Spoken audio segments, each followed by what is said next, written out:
Hello friends, नमस्कार, good evening. आप सभी का बहुत बहुत स्वागत है आपके अपने यूट्यूब चैनल पे। तो जो भी साथी क्लास में आ चुके हैं सेशन को शेयर कीजिए ताकि और भी साथी और भी बच्चे इस क्लास को ज्वाइन कर पाए। तो आज की क्लास भी आप सभी के लिए काफी इम्पोर्टेंट है स्टूडेंट। तो जो बच्चे क्लास में पहली बार आए हैं तो आप सभी प्रीवियस क्लास को अवश्य देखें, जो कि आपके एग्जाम्स के लिए काफी ज्यादा हेल्पफुल है स्टूडेंट। तो आप सभी को जल्दी क्लास में ज्वाइन हो जाना है। और जो बच्चे क्लास में आ चुके हैं आप सभी को गुड इवनिंग। स्टूडेंट्स, आप सभी कैसे हैं? मैं उम्मीद करता हूं आप सब बहुत अच्छे होंगे, अपने एग्जाम की तैयारी बहुत अच्छे से कर रहे होंगे स्टूडेंट। तो जो सितंबर अक्टूबर की जो एग्जाम की तैयारी बच्चे कर रहे हैं उन सभी के लिए मैं रेगुलर क्लास आप सभी के लिए रात को 10 बजे लेकर आ रहा हूं, जो कि प्रैक्टिस सेट है आप सभी के लिए। स्टूडेंट, आप लोग रेगुलर क्लास में हमारे साथ जुड़िए, जो कि प्रैक्टिस सेट आप दीजिए कि आप ट्रिपल में अच्छे ग्रेड से पास आउट हो सके। ठीक है, तो जल्दी से आप सभी बच्चों को क्लास में जुड़ जाना है। जिन बच्चों को पीडीएफ की जरूरत पड़ती है आप सभी क्लास के डिस्क्रिप्शन में टेलीग्राम का लिंक मिल जाएगा, आप टेलीग्राम ज्वाइन कीजिए। वहां पे आप बहुत सारे पीडीएफ मिल जाएंगे जो कि आपके एग्जाम्स के लिए काफी ज्यादा हेल्पफुल है स्टूडेंट। तो आप सभी बच्चों को जल्दी से क्लास में ज्वाइन हो जाना है। जल्दी से क्लास में ज्वाइन हो जाइए आप सभी बच्चे, क्लास को कंटिन्यू किया जाए स्टूडेंट्स। जल्दी से आप सभी बच्चों को जुड़ जाना है क्लास में। तो जल्दी से क्लास में आप सभी बच्चे जुड़िए, क्लास को कंटिन्यू किया जाए। तो चलिए स्टार्ट करते हैं आज की क्लास का पहला प्रश्न आपके स्क्रीन पर। पहला प्रश्न है students, when we create a document on a computer temporarily where this document is stored. जब हम कंप्यूटर पर कोई डॉक्यूमेंट बनाते हैं तो अस्थायी रूप से यह डॉक्यूमेंट कहाँ स्टोर होता है? तो आप सभी बच्चों को बताना इस क्वेश्चन का सही जवाब क्या होगा। जल्दी बताइए आप सभी बच्चे। When we create a document on a computer temporarily where this document is stored. जब हम कंप्यूटर पर कोई डॉक्यूमेंट बनाते हैं तो अस्थायी रूप से यह डॉक्यूमेंट कहाँ स्टोर होता है? तो जल्दी बताना आप सभी बच्चों को। जो बच्चे क्लास में आ चुके हैं आप सभी क्लास में लास्ट तक बने रहिएगा, क्योंकि आपके एग्जाम्स के लिए एक एक क्वेश्चन इंपॉर्टेंट है स्टूडेंट। तो एक भी क्वेश्चन को आप सभी को मिस नहीं करना है। जल्दी जल्दी बताना है आप सभी बच्चों को कि इस क्वेश्चन का सही जवाब क्या हो। तो जल्दी बताइए आप सभी बच्चे student. Option number B is correct answer.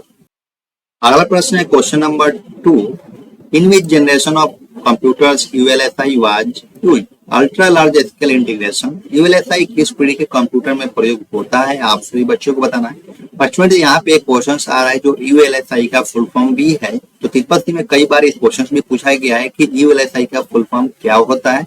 तो आप सभी बच्चों को याद रखना है कि यूएलएसआई का फुल फॉर्म होता है अल्ट्रा लार्ज स्केल इंटीग्रेशन। ठीक है स्टूडेंट, तो पहला क्वेश्चन आप सभी का यही बन रहा है, तो आप सभी को ये याद रखना है। और साथ साथ में आपको बताना है कि यूएलएसआई किस पीढ़ी के कंप्यूटर में प्रयोग होता था, फर्स्ट जनरेशन में या सेकंड जनरेशन में या फोर्थ जनरेशन में या फिफ्थ जनरेशन। जल्दी बताना आप सभी बच्चों को। जल्दी बताइए आप सभी स्टूडेंट इस क्वेश्चन का सही जवाब क्या होगा। तो option number D is correct answer. Fifth generation में यूएलएसआई यूज होता था। ओके, अगला प्रश्न है question number 3, Who is the father of AI artificial intelligence? AI artificial intelligence के जनक कौन है? जल्दी से बताना आप सभी बच्चों को इस क्वेश्चन का सही जवाब क्या होगा। तो जल्दी बताइए आप सभी बच्चे इस क्वेश्चन का सही जवाब क्या होगा। Who is the father of AI? AI का आर्टिफिशियल इंटेलिजेंस होता है, जो कि AI का फुल फॉर्म होता है। इसमें बताइए आप सभी बच्चे इस क्वेश्चन का सही जवाब क्या होगा। तो option number 3 is correct answer. अगला प्रश्न है question number 4, full form of OSS is. OSS की फुल फॉर्म क्या है स्टूडेंट? आप सभी बच्चों को बताना है। तो जल्दी बताइए आप सभी स्टूडेंट इस क्वेश्चन का सही जवाब क्या होगा। तो option number B is correct answer, open source software. तो जिस बच्चे ने भी ऑप्शन नंबर बी बताया उनका बिल्कुल सही जवाब है। अगला प्रश्न है question number 5, what is the full form of ABCDIC? ABCDIC की फुल फॉर्म क्या है स्टूडेंट्स? आप सभी बच्चों को बताना है। तो जल्दी से बताइए आप सभी स्टूडेंट इस क्वेश्चन का सही जवाब क्या होगा।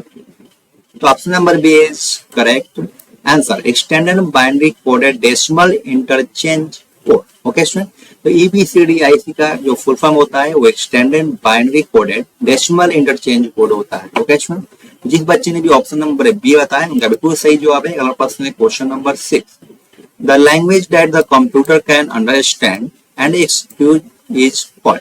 भाषा जिसको कंप्यूटर समझाता है और कार्य करता है उसे क्या कहते हैं स्टूडेंट? आप सभी बच्चों को बताना है। तो जल्दी से बताइए आप सभी स्टूडेंट इस क्वेश्चन का सही जवाब क्या होगा। भाषा जिसको कंप्यूटर समझाता है और कार्य करता है उसे क्या कहते हैं? The language that the computer can understand and execute is what? Option number A is correct answer, machine language. Okay student, अगला प्रश्न है question number 7, which of the following device can be used to directly input printed text. इनमें से कौन सा device सीधे printed text से input लेने के लिए प्रयोग कर सकते हैं।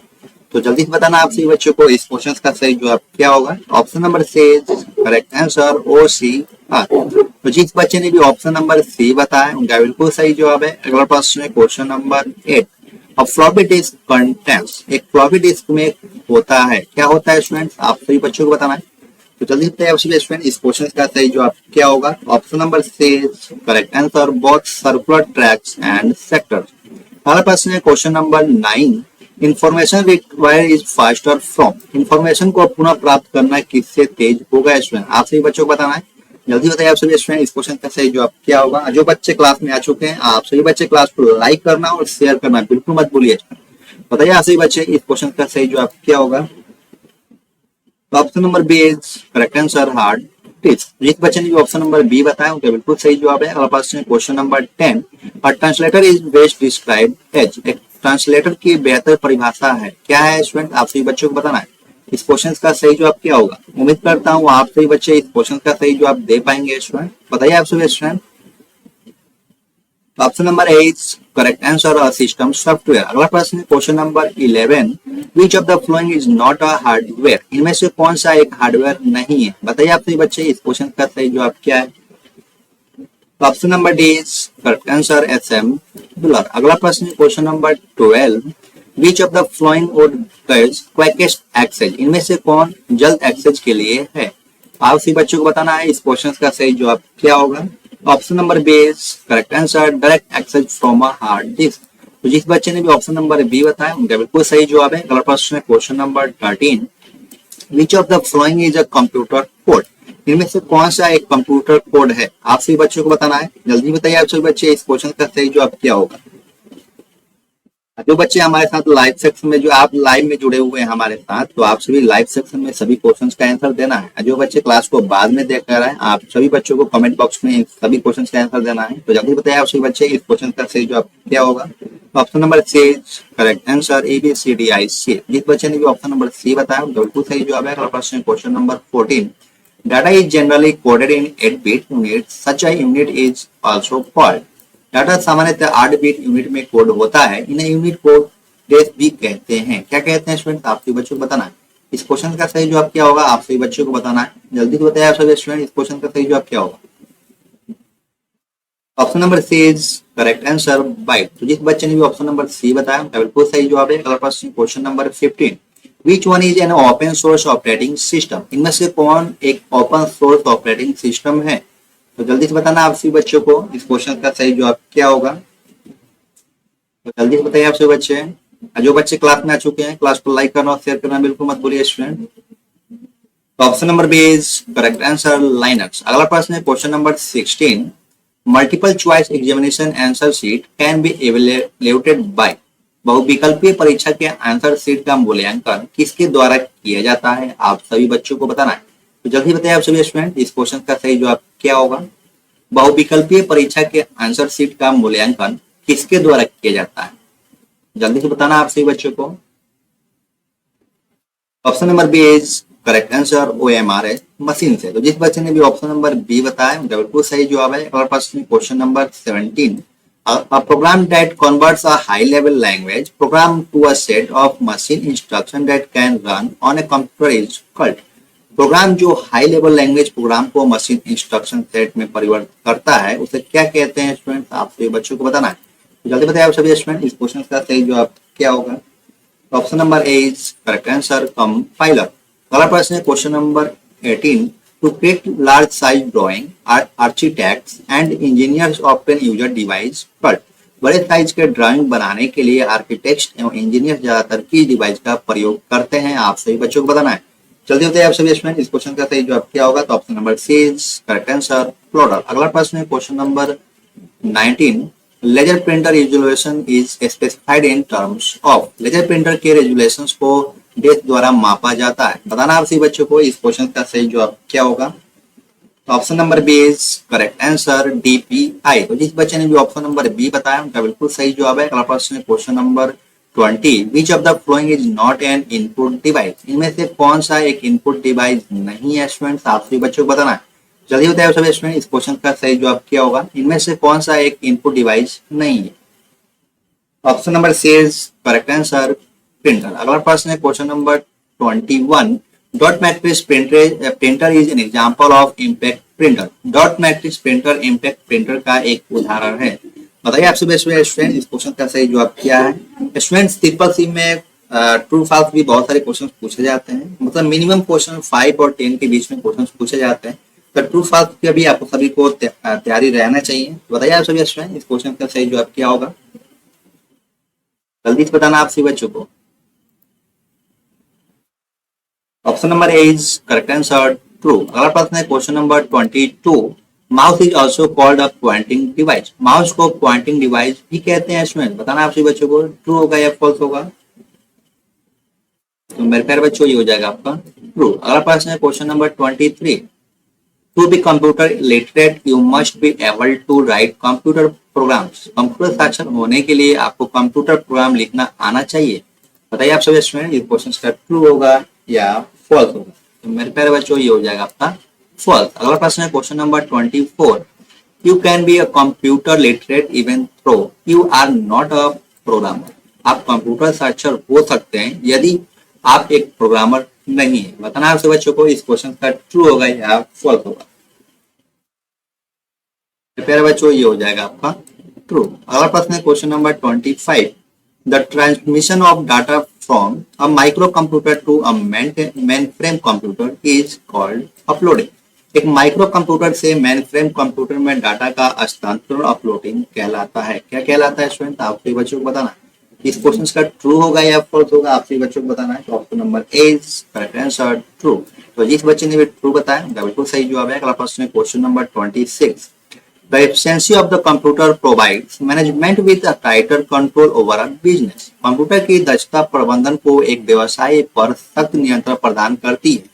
बताइए आप सभी बच्चे, इस क्वेश्चन का ट्रू होगा या फॉल्स होगा, जल्दी से बताना आप सभी बच्चों को। Option number A is correct answer, true. अगला प्रश्न है question number 27, instruction given in a program do not define any actions of the computer. किसी प्रोग्राम में दिए गए निर्देश कंप्यूटर की किसी भी क्रिया को परिभाषित नहीं करते हैं, तो क्या होता है स्टूडेंट, बताना आप सभी बच्चों को। इस क्वेश्चन का सही जवाब क्या होगा। Option number B is correct answer, false. अगला प्रश्न है question number 28, computers cannot help in decision making process. तो बताना आप सभी बच्चों को, इस क्वेश्चन का सही जवाब क्या होगा। कंप्यूटर निर्णय लेने की प्रक्रिया में मदद नहीं कर सकता है। तो जल्दी से बताना आप सभी बच्चों को, इस क्वेश्चन का ट्रू होगा या फॉल्स होगा। तो मेरे प्यारे बच्चों ये हो जाएगा आपका फॉल्स। अगला प्रश्न है question number 29, computer software is normally classified as system software and application software. तो कंप्यूटर सॉफ्टवेयर को आमतौर पर सिस्टम सॉफ्टवेयर और एप्लीकेशन सॉफ्टवेयर के रूप में वर्गीकृत किया जाता है। बताना आपके बच्चों को, इस क्वेश्चन का ट्रू होगा या फॉल्स होगा। तो जल्दी बताइए आप सभी students. Option number A is correct answer, true. तो जिस बच्चे ने भी ट्रू बताया उनका बिल्कुल सही जवाब है। अगला प्रश्न है question number 30, access to data store on hard disk drive is random. Hard disk drive पर संग्रहित डेटा तक पहुंच नियमित है। बताना है बच्चों को, इस क्वेश्चन का सही जवाब क्या होगा इसमें। जो बच्चे क्लास में आ चुके हैं आप सभी क्लास को लाइक करना और शेयर करना बिल्कुल मत भूलिए। स्टूडेंट्स ऑफ क्लास में लास्ट तक बने रहिए। एक एक क्वेश्चन को भी केयरफुली ध्यान रखिए। स्टूडेंट पैसेंस रखना पड़ता है कुछ को पाने के लिए, तो पैसेंस रखिए और एक एक क्वेश्चन को भी केयरफुली पढ़िए। आपको 100% 3% में अच्छे ग्रेड्स पास आउट आप होंगे। बताइए आप सभी स्टूडेंट, इस क्वेश्चन का सही जवाब क्या होगा, ट्रू होगा या फॉल्स होगा, जल्दी से बताना आप सभी बच्चों को। तो मेरे हो जाएगा आपका ट्रू। अगला प्रश्न है question number 31, the group of 8 bits is used to represent a byte. एक बाइट का प्रतिनिधित्व करने के लिए 8 बिट्स के समूह का उपयोग किया जाता है। जल्दी बताना बच्चों, इस क्वेश्चन का ट्रू होगा या फॉल्स होगा। तो मेरे प्यारे बच्चों ये हो जाएगा आपका ट्रू। अगला प्रश्न है question number 32, N assembly language is a third generation high level language. Assembly भाषा तीसरी पीढ़ी के उच्च स्तरीय भाषा है। तो जल्दी से बताना आप सभी बच्चों को, इस क्वेश्चन का ट्रू होगा या फॉल्स होगा। तो मेरे प्यारे बच्चों ये हो जाएगा आपका फॉल्स। अगला प्रश्न है question number 33, an optical disk is a secondary storage device of the computer system. एक ऑप्टिकल डिस्क कंप्यूटर सिस्टम का एक द्वितीय संग्रह उपकरण है। तो जल्दी बताना आप सभी बच्चों को, इस क्वेश्चन का ट्रू होगा या फॉल्स होगा। तो मेरे प्यारे बच्चों ये हो जाएगा आपका ट्रू। अगला प्रश्न है question number 34। A speech synthesizer converts text information into spoken sentences। एक स्पीच सिंथेसाइजर टेक्स्ट इंफॉर्मेशन को बोले गए वाक्यों में परिवर्तित करता है। बताना है उसी बच्चों को इस क्वेश्चन का ट्रू होगा या फॉल्स होगा। मेरे प्यारे बच्चों ये हो जाएगा आपका ट्रू। अगला प्रश्न है question number 35। A high level language can be understood by a computer without using a translator। एक उच्च स्तरीय भाषा को एक ट्रांसलेटर के उपयोग किए बिना कंप्यूटर द्वारा समझा जा सकता है। तो बताना है उसी बच्चों को इस क्वेश्चन का ट्रू होगा या फॉल्स होगा। तो मेरे प्यारे बच्चों ये हो जाएगा आपका फॉल्स। अगला प्रश्न है question number 36। Program available in CD-ROM are always virus free. CD-ROM में उपलब्ध प्रोग्राम हमेशा वायरस मुक्त होते हैं। तो जल्दी बताना आपसे बच्चों को इस क्वेश्चन का ट्रू होगा या फॉल्स होगा। मेरे प्यारे बच्चों ये हो जाएगा आपका फॉल्स। अगला प्रश्न है question number 37। ASCII code is standard code used for textual data transmission. Text data transmission के लिए ASCII कोड मानक कोड है। तो जल्दी बताना आपसे बच्चों को इस क्वेश्चन का ट्रू होगा या फॉल्स होगा। तो मेरे प्यारे बच्चों ये हो जाएगा आपका ट्रू। अगला प्रश्न है question number 38। MS Windows is an open source system software. MS Windows एक ओपन सोर्स सिस्टम सॉफ्टवेयर है। तो जल्दी बताना आपसे बच्चों को इस क्वेश्चन का ट्रू होगा या फॉल्स होगा। तो मेरे प्यारे बच्चों ये हो जाएगा आपका फॉल्स। अगला प्रश्न है question number 39। The resolution of A printer is measured by DPI। एक प्रिंटर का रेजोल्यूशन DPI में मापा जाता है। तो जल्दी बताना है बच्चों को जल्दी बताइए आपसे बच्चे इस क्वेश्चन का ट्रू होगा या फॉल्स होगा। तो मेरे प्यारे बच्चों ये हो जाएगा आपका ट्रू। अगला प्रश्न है question number 40। An operating system is not a system software. एक ऑपरेटिंग सिस्टम एक सिस्टम सॉफ्टवेयर नहीं है। आप सभी बच्चों को बताना है। जल्दी बताइए आप सभी इस क्वेश्चन का ट्रू होगा या फॉल्स होगा। तो मेरे प्यारे बच्चों ये हो जाएगा आपका फॉल्स। स्टूडेंट्स ये क्लास का लास्ट क्वेश्चन था। तो आज की क्लास आप सभी को कैसा लगा? 40 क्वेश्चंस में आपने कितने क्वेश्चंस को करेक्ट किया है आप हमें कमेंट सेक्शन में जरूर बताइएगा। अगर अभी तक आपने मेरे चैनल को सब्सक्राइब अगर नहीं किया है तो चैनल को सब्सक्राइब कीजिए, बेल आइकन को प्रेस कीजिए जो कि समय पर सभी नोटिफिकेशन आप सभी को मिलता रहे। और रेगुलर क्लास अब रात को 10 बजे जरूर ज्वाइन हुई जो कि आपकी प्रैक्टिस सेट चल रहा है जो कि आपके एग्जाम्स के लिए काफी ज्यादा हेल्पफुल है। ठीक है, तो आज के लिए ये बस इतना ही। फिर मिलते हैं नेक्स्ट क्लास में। Thank you for watching. Bye bye.